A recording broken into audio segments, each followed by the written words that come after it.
हो गई? चल, तो पिगमेंट्स की हम बात कर रहे थे बच्चों कि पिगमेंट्स जो होते हैं कैसे होते हैं, कितने तरीके के होते हैं। अगर हम एल्गी पे बात कर रहे हैं पिगमेंट्स की, तो सबसे इंपॉर्टेंट पिगमेंट तो हम जानते हैं क्लोरोफिल पिगमेंट होता है, एसेसरी पिगमेंट होता है क्लोरोफिल। इसके बिना भोजन नहीं बन सकता। फोटोसिंथेसिस आप 12th में पढ़ के आए हैं। तो सबसे एसेसरी पिगमेंट क्या होता है, सबसे ज्यादा जरूरी पिगमेंट क्या होता है, आपका क्लोरोफिल होता है। लेकिन इसके अलावा भी दो और पिगमेंट्स होते हैं। कौन कौन से होते हैं?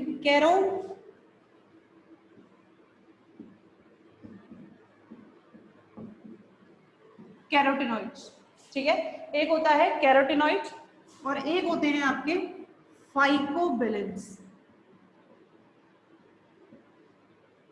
कैरोटिनॉइड्स और फाइकोबिलेंस, ये क्या होते हैं? इनको हम कह देते हैं साइडली पिगमेंट्स कह सकते हैं, या जो भी कह सकते हैं। बेसिकली क्लोरोफिल को अपने साथ साथ इन पिगमेंट्स की भी जरूरत होती है। क्यों होती है? क्योंकि क्लोरोफिल अकेला काम नहीं कर सकता। मान लीजिए बहुत सारी, अगर आपके पास एक साथ सनलाइट में हम किसी भी एल्गी को रख दें, बहुत तेज सनलाइट में, ठीक है, लेकिन उसके क्लोरोफिल के, उसके रिएक्टर को इतने की जरूरत नहीं है, तो जो ये केराटिनॉइड्स और जो फाइकोबिलेंस होते हैं, ये केवल उतना ही एब्जॉर्ब करते हैं, उतना ही क्लोरोफिल तक ट्रांसफर करते हैं जितना उसको जरूरत होती है। इसके आगे ये उसको ट्रांसफर नहीं करते हैं, ठीक है। तो ये क्या होते हैं? कैरोटिनॉइड्स और फाइकोबिलेंस। अगर मैं कैरोटिनॉइड्स में बात करूं तो कैरोटिनॉइड्स को भी फर्दर डिवाइड किया गया है, किसमें? कैरोटीन और आपके ज़ेंथोफिल्स में।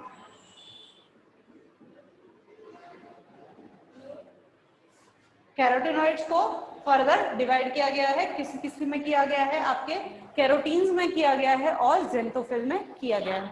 कैरोटीन्स कौन कौन से होते हैं? कैरोटीन्स भी कई तरीके के होते हैं, लेकिन जिसमें हमारा यूनिवर्सल कैरोटीन है वो होता है बीटा कैरोटीन। जो आपके कैरोटीन्स होते हैं वो कई तरीके के होते हैं, लेकिन आपकी जो सबसे कैरोटीन, जो आपका यूनिवर्सल कैरोटीन है, वो कौन सा है? आपका बीटा कैरोटीन। ऐसे ही जो ज़ेंथोफिल्स हैं, आपके ज़ेंथोफिल्स भी मोर देन 20 होते हैं बच्चों। इतना आप याद भी नहीं कर सकते हैं, तो बस आप याद रखिए कि आपके ज़ेंथोफिल्स होते हैं, हर एक का आपको लिखवा दिया जाएगा, आपकी बुक में है, आप सिर्फ वही याद करें। बेसिकली एक बहुत ही शॉर्ट फॉर्म है कि आपको नहीं याद रहता है तो आप ज़ेंथिन लगा दीजिए आगे। फ्यूकोजेंथिन, फाइकोजेंथिन, यूग्लिनोजेंथिन, रोडोजेंथिन। नहीं समझ आता है तो लगा दीजिए, पर ये सब कंपलसरी वाला नहीं है। अगर आप याद रख सकते हैं तो बहुत अच्छी बात है, ठीक है ना। तो ये क्या होते हैं? आपके ज़ेंथोफिल्स होते हैं। बेसिकली मैंने आपको बताया इनका क्या काम होता है। ये एसेसरी पिगमेंट्स होते हैं, सॉरी, ये साइडली पिगमेंट्स होते हैं। ये आपके क्या करते हैं? आपके क्लोरोफिल को केवल उतनी ही एनर्जी पहुंचाते हैं, उतनी ही सनलाइट पहुंचाते हैं जितनी उसको जरूरत होती है, ठीक है। तो ये हो गए आपके कैरोटीन और ज़ेंथोफिल। इसके बाद है आपके फाइकोबिलेंस। तो फाइकोबिलेंस क्या होते हैं?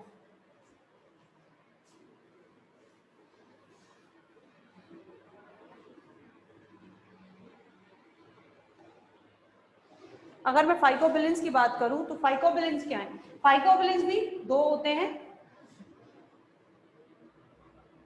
कौन कौन से फाइकोबिलेंस?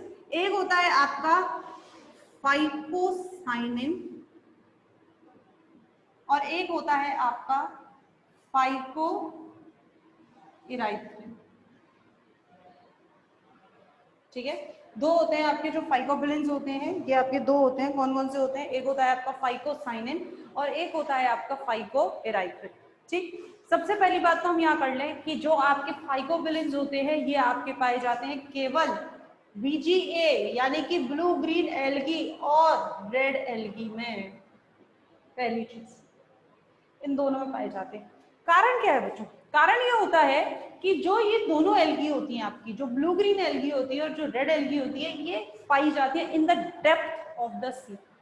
समुद्र के बहुत गहराई में ये पाई जाती है, यानी कि इतनी गहराई में ये कभी पाई जाती है कि वहां तक सनलाइट के पहुंचने के आसार भी ना के बराबर होते हैं, यानी कि सनलाइट वहां इतनी पहुंच भी नहीं सकती। तो इसका मतलब क्या है कि फिर वो फोटोसिंथेसिस नहीं करेंगी, भोजन नहीं बनाएंगी? नहीं, बनाती है। तो मैंने आपको क्या बोला अभी कि जो क्लोरोफिल है ये भोजन बनाने का काम करती है, लेकिन उसके साथ साथ उसको इन दोनों की भी जरूरत होती है। तो बेसिकली जो फाइकोबिलेंट पिगमेंट्स होते हैं ये क्या करते हैं? रेड एल्गी और ब्लू ग्रीन एल्गी में क्या करते हैं? ये जो कम कम मात्रा में जो सनलाइट आ रही है उसको भी एब्जॉर्ब कर लेते हैं और किसको पहुंचाते हैं, आपके क्लोरोफिल को ये पहुंचाते हैं। तो ये किसके लिए होते हैं, फाइकोबिलेंस के लिए होते हैं। फाइकोबिलेंस के दो, फाइकोसाइनिन और फाइकोएराइथ्रिन। अगर मैं इनके कलर्स की यहाँ बात करूं, फाइकोसाइनिन होता है ब्लू कलर और फाइकोएराइथ्रिन जो होता है वो होता है आपका रेड कलर। फाइकोसाइनिन क्या है आपका ब्लू कलर पिगमेंट है और फाइकोएराइथ्रिन क्या है आपका रेड कलर पिगमेंट है। अगर मैं आपको अगर अब तो फिर बिल्कुल क्लियरली समझ में आ रहा होगा कि जो फाइकोसाइनिन है वो किस में मिलेगा, आपको VGA में मिलेगा, मिलेगा कि नहीं मिलेगा, क्यों, ब्लू ग्रीन एल्गी भाई ब्लू कलर की होती है, तो ये किस में मिलेगा, आपको VGA मिलेगा। और जो फाइकोएराइथ्रिन है रेड कलर है वो आपको रेड एल्गी में मिलेगा। कॉमन सेंस की बात है, यही होगा, ठीक है। चलिए ये तो होगा, तो क्या फिर इसके मतलब जो आपका फाइकोसाइनिन है वो आपको रेड एल्गी में नहीं मिलेगा, या फाइकोएराइथ्रिन जो है वो आपको ब्लू ग्रीन एल्गी में नहीं मिलेगा, मिलेगा, लेकिन उसकी क्या होती है, मात्रा कम होती है। तो इसको लिखा कैसे जाता है, अगर मैं फाइकोसाइनिन की बात कर रही हूँ तो इसको लिखा जाता है सी फाइकोसाइनिन। सी का मतलब है क्या है आपका, हाँ, सी का मतलब क्या है आपका ब्लू ग्रीन एल्गी, ठीक है ना, सी फाइकोसाइनिन। और अगर मैं रेड एल्गी के लिए लिख रही हूं तो ये क्या है आपका आर फाइकोसाइनिन। सी का मतलब क्या है, साइनोफाइटा, साइनोफाइसी, ब्लू ग्रीन एल्गी की क्लास, उसके ऑर्डर का नाम है साइनोफाइटा या साइनोफाइसी। तो फाइकोसाइनिन सी फाइकोसाइनिन, और अगर हम रेड एल्गी के लिए बात कर रहे हैं तो ये क्या हो जाता है आपका आर फाइकोसाइनिन। ऐसे ही फाइकोएराइथ्रिन की अगर मैं बात करती हूं तो ये क्या हो जाता है सी फाइकोएराइथ्रिन और आर फाइकोएराइथ्रिन। दिख रहा होगा आप लोगों को, ठीक है। तो फाइकोसाइनिन इसके लिए क्या है सी फाइकोसाइनिन और आर फाइकोसाइनिन। आर से हो जाता है हमारा रेड एल्गी यानी रोडोफाइटा या रोडोफाइसी, और सी से हो जाता है हमारा साइनोफाइटा या साइनोफाइसी, ठीक है। तो फाइकोसाइनिन आपका क्या हो गया रेड ब्लू कलर, और फाइकोएराइथ्रिन जो कि रेड कलर होता है। तो इसके लिए अगर हम इसकी दोनों क्लासिफिकेशन में जाएं तो अगर ब्लू ग्रीन एल्गी है तो इसके अंदर मिलेगा सी फाइकोएराइथ्रिन, और रेड एल्गी है तो इसके अंदर मिलेगा आर फाइकोएराइथ्रिन। लेकिन बात वही रहेगी कंपोजिशन की, यानी कि क्वांटिटी की, कि अगर फाइकोसाइनिन है ब्लू कलर है जो कि, तो ये अपने ब्लू ग्रीन एल्गी में ये ज्यादा मिलेगा, इसके कंपैरिजन में सी फाइकोएराइथ्रिन क्या मिलेगा, कम मिलेगा। और अगर रेड एल्गी है तो रेड एल्गी के अंदर आर फाइकोसाइनिन कम मिलेगा और आर फाइकोएराइथ्रिन क्या होगा, ज्यादा मिलेगा, ठीक है ना। लेकिन मिलते दोनों है, ठीक है, मिलेंगे दोनों, केवल इनके क्वांटिटी में अंतर आ जाता है, ठीक है। तो ये हो जाते हैं आपके यहाँ पे पिगमेंट्स।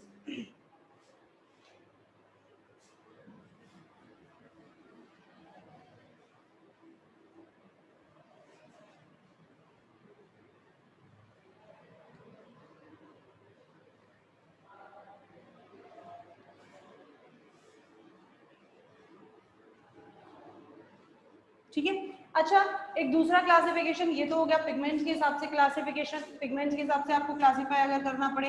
एक दूसरा जो अब मैंने आपको क्लासिफिकेशन बोला था, तो दूसरा क्लासिफिकेशन क्या था, रिजर्व फूड था, रिजर्व फूड मैंने बताया था आपको। रिजर्व फूड की बात करते हैं तो रिजर्व फूड में क्या चीज आती है, रिजर्व फूड में जैसे कि आपका स्टार्च है, ठीक है। अब स्टार्च भी कई तरीके का हो सकता है बच्चों, स्टार्च भी कई तरीके का हो सकता है। जैसे फॉर एग्जांपल अगर मैं रेड एल्गी की बात कर रही हूं तो वहां पे आ जाता है आपका रोडोफाइसिन स्टार्च।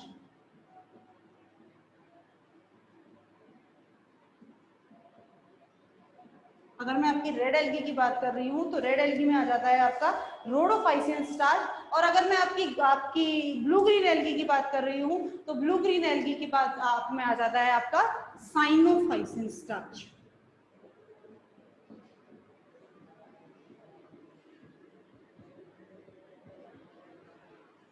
ठीक है।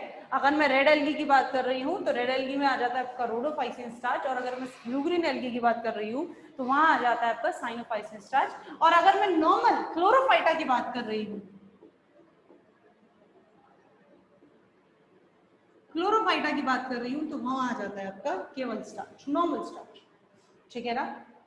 इसके अलावा और क्या क्या हो सकता है, इसके अलावा हो सकता है आपका लेमिनेरियन ऑयल और मैग्नीटॉल, लेमिनेरियन ऑयल, मैग्नीटॉल, ठीक है।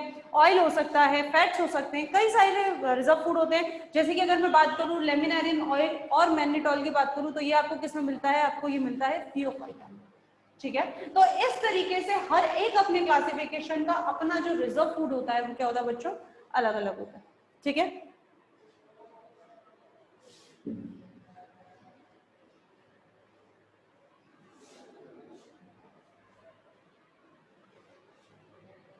अब बात करते हैं आपके और क्या क्या चीज आपकी इसमें प्रेजेंट है एल्गी में।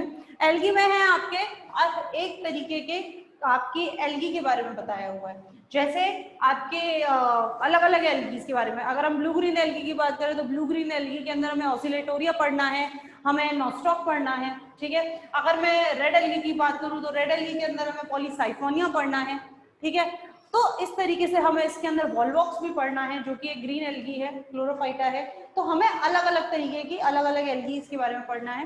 तो आज हम सबसे पहले आपकी यूनिट फर्स्ट हम बाद में कराएंगे, यूनिट फर्स्ट के बारे में बाद में बात करेंगे बिकॉज कैरेक्टरिस्टिक फीचर्स जो कि अगर आप खुद से भी देखेंगे तो आपको समझ आ जाएगा। हम जो सबसे पहले आपकी क्लास शुरू कर रहे हैं वो हम शुरू कर रहे हैं आपकी यूनिट सेकेंड से।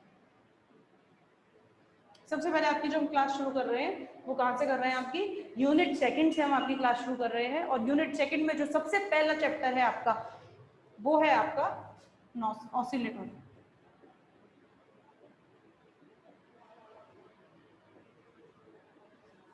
ठीक है। हम जो आपकी क्लास ले रहे हैं सबसे पहले वो ले रहे हैं यूनिट सेकंड से। सबसे पहले हम बात करेंगे यूनिट सेकंड की, फिर unit third, then unit fourth, फिर यूनिट फर्स्ट देख लेंगे, बाद में लेंगे या बाद में बीच में भी ले लेंगे, अगर आप जैसे आप लोगों को सही लगेगा वैसे कर लेंगे। हम जो सबसे पहले बात कर रहे हैं यूनिट सेकंड की बात कर रहे हैं, ऑसिलेटोरिया की बात कर रहे हैं। और ऑसिलेटोरिया जो है वो आपका ब्लू ग्रीन एल्गी है, एक साइनोफाइट्स है, साइनोफाइट, ठीक है। अगर मैं इसकी अकरेंस की बात करूं, अकरेंस यानी कि कहां पाया जाता है,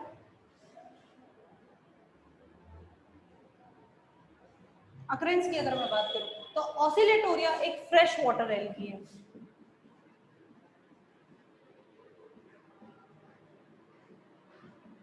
फ्रेश वाटर एल्गी जो आपको आपके तालाब, आपके पॉन्ड्स, आपकी रिवर्स इनमें मिलता है, ठीक है। ऑसिलेटोरिया एक क्या है, एक आपकी फ्रेश वाटर एल्गी है। अच्छा, इसके बाद और मैं बात करूं अगर ऑसिलेटोरिया की तो ऑसिलेटोरिया आपको डैम सॉइल यानी कि आपको शैलो वाटर्स में भी मिलता है,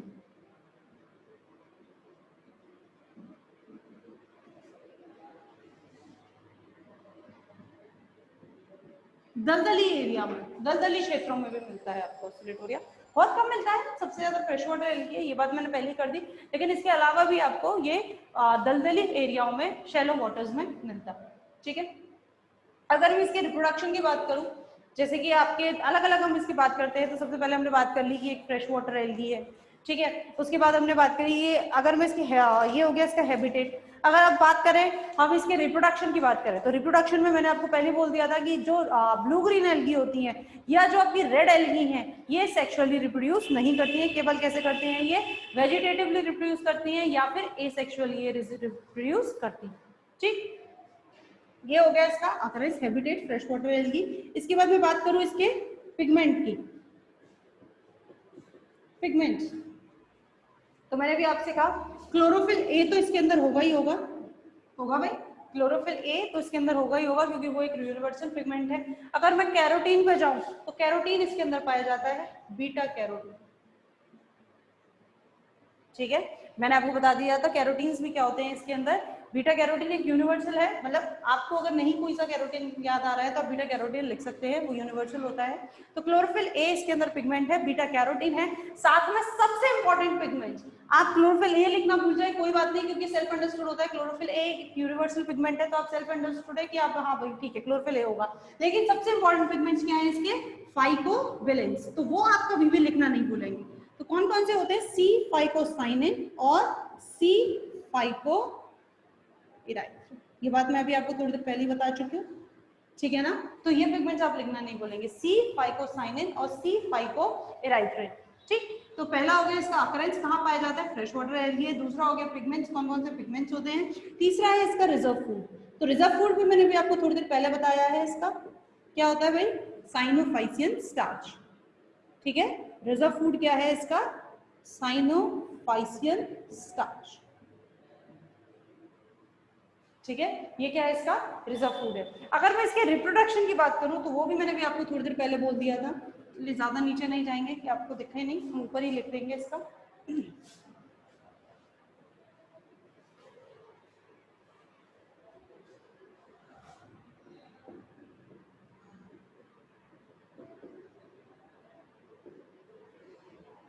रिप्रोडक्शन की अगर हम बात करें तो रिप्रोडक्शन कैसा होता है इसके अंदर, एसेक्सुअल होता है या फिर वेजिटेटिव होता है, और उसमें से भी सबसे इंपॉर्टेंटली इसके अंदर वेजिटेटिव होता है, ठीक है ना। वेजिटेटिव कौन कौन सा होता है, फ्रेगमेंटेशन,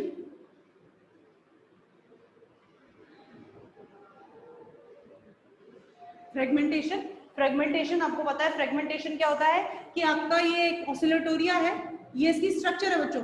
अभी हम बात करेंगे इसके बारे में कि इसकी स्ट्रक्चर जो है वो कैसी होती है, स्ट्रेट होती है, स्ट्रेट रहता है, अनब्रांच्ड रहता है, कोई ब्रांचेस नहीं होती है, और सेप्टेट होता है, ठीक है ना। उसके बारे में हम बात करेंगे। तो सबसे पहले हमने बात करा फ्रेगमेंटेशन। तो फ्रेगमेंटेशन क्या होता है कि आपका जो ये ट्राइकोम है, इसको हम बोलते हैं ट्राइकोम, ये क्या है, ऑसिलेटोरिया का ट्राइकोम है। तो इसका जो ये एक ट्राइकोम है वो किसमें टूट जाता है, दो अलग अलग ट्राइकोम्स में टूट जाता है, इस तरीके से, ठीक है ना। और एक हर एक इंडिविजुअल ट्राइकोम क्या करता है, एक नए ऑसिलेटोरिया की तरह बिहेव करता है और एक नया ऑसिलेटोरिया फॉर्म करता है, ठीक है। तो ये क्या है इसका, फ्रेगमेंटेशन के द्वारा इसका रिप्रोडक्शन। एक होता है इसका हॉर्मोगोनिया, उसके बारे में भी हम बात करेंगे, ठीक है ना। तो मेनली ये दो होते हैं, इनके बारे में हम बात करेंगे। तो रिप्रोडक्शन कैसा होता है इसका, रिप्रोडक्शन होता है इसमें एसेक्सुअल और वेजिटेटिव, जिसमें से इसमें सेक्सुअल नहीं मिलता है। रेड एल्गी और ब्लू ग्रीन एल्गी, इन दोनों में सेक्सुअल रिप्रोडक्शन नहीं पाया जाता है, ठीक। सॉरी, ब्लू ग्रीन एल्गी में नहीं पाया जाता है, रेड एल्गी में होता है। रेड एल्गी की बाद में बात करेंगे, लेकिन ब्लू ग्रीन एल्गी के अंदर आपका सेक्सुअल रिप्रोडक्शन नहीं पाया जाता है, ठीक। अब इसके बारे में बात करें इसकी सेल वॉल की, सेल स्ट्रक्चर, सेल वॉल। आपकी रेड एल्गी में मिलता है sexual reproduction, blue green algae में नहीं मिलता है, ठीक है। अब इसके बाद बात करें इसकी सेल स्ट्रक्चर की, सेल। तो सेल कैसी होती है बच्चों, इसकी जो सेल वॉल है, बेसिकली हम बात करें इसकी सेल वॉल की बात करें तो इसकी जो सेल वॉल होती है वो दो में डिवाइडेड होती है। आउटर सेल वॉल बनी होती है इसकी पेक्टिन की, आउटर,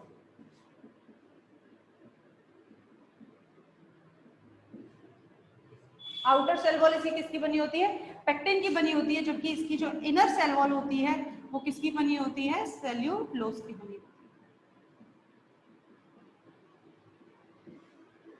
ठीक है। आउटर सेल वॉल किसकी बनी होती है, इसकी पेक्टिन की बनी होती है, जबकि इनर सेल वॉल इसकी किसकी बनी होती है, सेल्यूलोज की बनी होती है। अगर मैं इसकी सेल को डिस्क्राइब करूं कि सेल कैसे कैसे होती है, तो अगर मैं इसकी सेल के स्ट्रक्चर्स पे जाऊं बच्चों कि कैसे हम बाहर से, अगर मैं अंदर चलूं, मैं कहाँ चल रही हूँ, बाहर से अंदर की तरफ चल रही हूँ, तो बाहर से अगर हम चलेंगे तो सबसे पहले जो आपको मिलती है वो मिलती है म्यूसिलेजिनस शीट,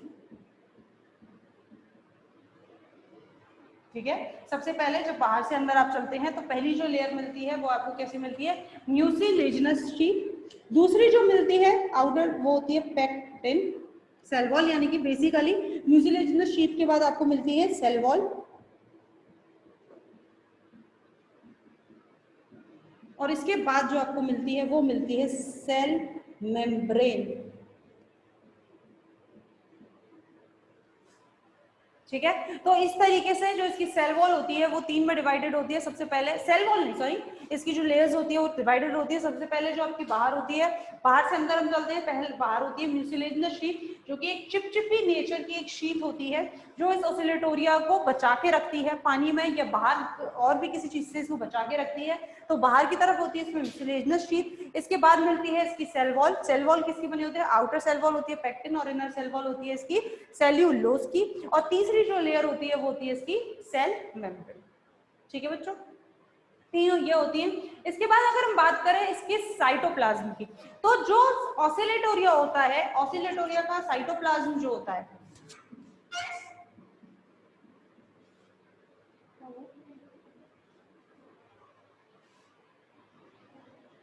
ऑसिलेटोरिया का जो साइटोप्लाज्म होता है, ठीक है, ये दो में डिवाइडेड होता है, सेंट्रोप्लाज्म और क्रोमोप्लाज्म। ऐसा नहीं है इन दोनों के बीच में कोई बहुत डिस्टिंग्विश स्ट्रक्चर है, यानी कि इन दोनों के बीच में कोई बहुत अच्छे से एक लेयर प्रेजेंट है कि आप डिवाइड कर पा रहे हैं कि मैडम ये सेंट्रोप्लाज्म है या ये क्रोमोप्लाज्म है, इस तरीके से आप डिवाइड कर पा रहे हैं। नहीं, ऐसे नहीं होता है। लेकिन हाँ, आप इसको कैसे हमने कैसे इसको डिवाइड किया है, बेसिकली ऐसा नहीं है कि आप लोग मतलब हम लोग भी जब जाए तो हम कह सकते हैं यार ये हमने सिर्फ इसको एक नाम दिया है। नाम देने का कारण क्या है, इनमें प्रेजेंट स्ट्रक्चर्स। जैसे अगर मैं बात करूं सेंट्रोप्लाज्म की, तो सेंट्रोप्लाज्म में बच्चों आपको मिलता है इसका डीएनए। बेसिकली डीएनए कोई न्यूक्लियस नहीं है, ठीक है, जिसके अंदर डीएनए प्रेजेंट रहेगा। केवल एक डीएनए टाइप एक स्ट्रक्चर है, एक थ्रेड लाइक स्ट्रक्चर है जो इसके सेंटर में पड़ा रहता है। और इसी के इसके डीएनए को, क्योंकि इसमें न्यूक्लियस नहीं होता, इसको कहते हैं हम न्यूक्लियोइड। क्या कहते हैं इसको? न्यूक्लियोइड कहते हैं, जीनोफोर भी इसको कह देते हैं। कोई न्यूक्लियस स्ट्रक्चर नहीं है जिसके अंदर आपका ये डीएनए प्रेजेंट रहता है। ये केवल ऐसे ही रैंडम एक थ्रेड लाइक स्ट्रक्चर है जो इसके सेंटर में पड़ा रहता है, तो इसीलिए इसको नाम दे दिया हमने सेंट्रोप्लाज्म। अच्छा, तो फिर मैडम इसके क्रोमोप्लाज्म में क्या होता है आप ये पूछेंगे, तो इसके क्रोमोप्लाज्म में बाकी बचे जो इसके स्ट्रक्चर है, फॉर एग्जाम्पल जैसे इसका जो वैक्यूल है, ठीक है, इसका जो आपका रिजर्व फूड है, ठीक है, जो आपका रिजर्व फूड है, तो ये सारी चीजें क्या होती हैं इसके क्रोमोप्लाज्म में प्रेजेंट रहती हैं। आगे बात समझ में आपको? ठीक है, सेंट्रोप्लाज्म में क्या होता है, इसका डीएनए होता है, थ्रेड लाइक स्ट्रक्चर होता है। और इसके जो क्रोमोप्लाज्म है, इसके क्रोमोप्लाज्म में क्या होता है, इसका वैक्यूल होता है और इसके रिजर्व फूड्स प्रेजेंट होते हैं। ठीक, तो ये होते हैं इसके साइटोप्लाज्म। ओके, तो ये हो गई इसकी सेल स्ट्रक्चर, आपने देख लिया इसके कैरेक्टरिस्टिक, इसके डिस्टिंग्विश फीचर्स आपने देख लिए हैं। उसके बाद मैंने आपसे इसके रिप्रोडक्शन की भी बात कर ली कि इसमें सेक्सुअल रिप्रोडक्शन आपको नहीं मिलता है, आपको इसमें क्या मिलता है, इसका एसेक्सुअल रिप्रोडक्शन मिलता है और वेजिटेटिव रिप्रोडक्शन मिलता है। और उसमें से भी कौन से होते हैं, दोनों आपको मैंने बताया कौन से, एक तो फ्रेगमेंटेशन होता है और एक हार्मोगोनिया होता है। अब मैं बात करती हूँ इसके बॉडी की, ट्राइकोम की। ओके, चलिए बाकी का बच्चों इसमें हम कल कराएंगे क्लास में आपके, और जो भी पार्ट इसका रह गया है, जैसे कि आपके ऑसिलेटोरिया का मूवमेंट रह गया है कि ऑसिलेटोरिया कैसे मूवमेंट करता है, ऑसिलेटिंग मूवमेंट करता है, ग्लाइडिंग मूवमेंट करता है, बेंडिंग मूवमेंट करता है, तो हम इससे ऑसिलेटोरिया के मूवमेंट की बात करेंगे। ठीक है, कल हम आपसे इसके ट्राइकोम की बात करेंगे। और जो तीसरा ये जो आपका रह गया था हार्मोगोनिया, क्या चीज होती है, इसके बारे में भी आपसे कल बात करेंगे। और क्लास भी आपकी कल इसी टाइम पे रहेगी, तो जो बच्चे आपके फ्रेंड्स वगैरह जिन्होंने अभी तक ज्वाइन नहीं किया है उन्हें बोले ज्वाइन करें, क्योंकि फिर आपके ऐसे ऐसे कोर्स निकलता चला जाएगा। ठीक है ना, तो जो बच्चे कर रहे हैं तो कल से आपकी लगेगी 9 से 10। ठीक, थैंक यू।